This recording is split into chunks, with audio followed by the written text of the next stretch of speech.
مسئلہ فلسطین کو عام طور پر حالات حاضرہ میں ایک قومی اور سیاسی مسئلے کے طور پر دیکھا جاتا ہے، جہاں بظاہر دو قومیں یعنی عرب اور اسرائیل ایک مخصوص علاقے پر اپنی حاکمیت کا دعویٰ کرتے نظر آتے ہیں،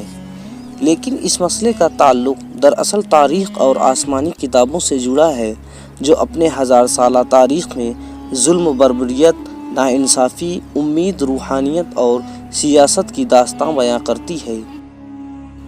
ملک شام کے جنوب مغربی علاقوں کو فلسطین کہتے ہیں، جو بحیرروم کے ساحل پر واقع ہے۔ فلسطین کی تہذیب دنیا کے قدیم ترین تہذیبوں میں شمار ہوتی ہے۔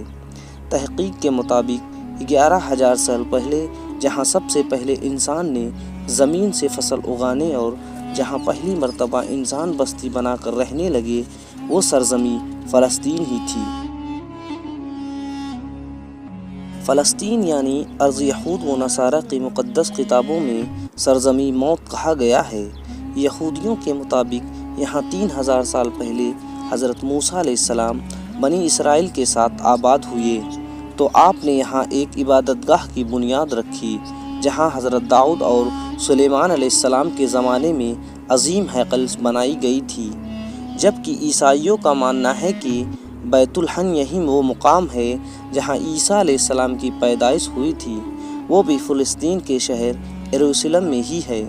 اور آپ یہیں سے مصلوب کیے گئے۔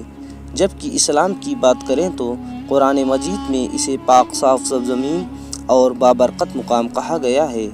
جس کی طرف حضرت محمد صلی اللہ علیہ وسلم نے 16-17 مہینے تک رخ کر کے نماز ادا فرمائی تھی۔ معراج کے موقع پر بھی آپ صلی اللہ علیہ وسلم حرم سے براق کے ذریعے بیت المقدس تشریف لائے اور تمام نبیوں کے امامت فرمائی، لہٰذا بیت المقدس کو مسجد حرام اور مسجد نبوی کے بعد تیسرا حرم قرار دیا گیا ہے۔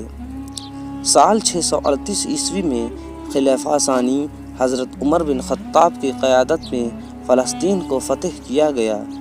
جہاں اس وقت روم کی عیسائیوں کی حکومت تھی۔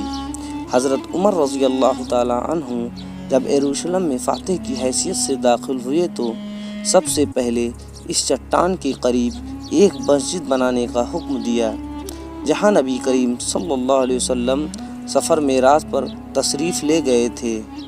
اور اس مسجد کو مسجد اقصیٰ کے نام سے جانتے ہیں۔ دور حکومت میں عبد الملک بن مروان نے حرم شریف کی حدود میں الصخرہ کی تعمیر کی، جسے الاقصی کے قریب ہی بنایا گیا تھا۔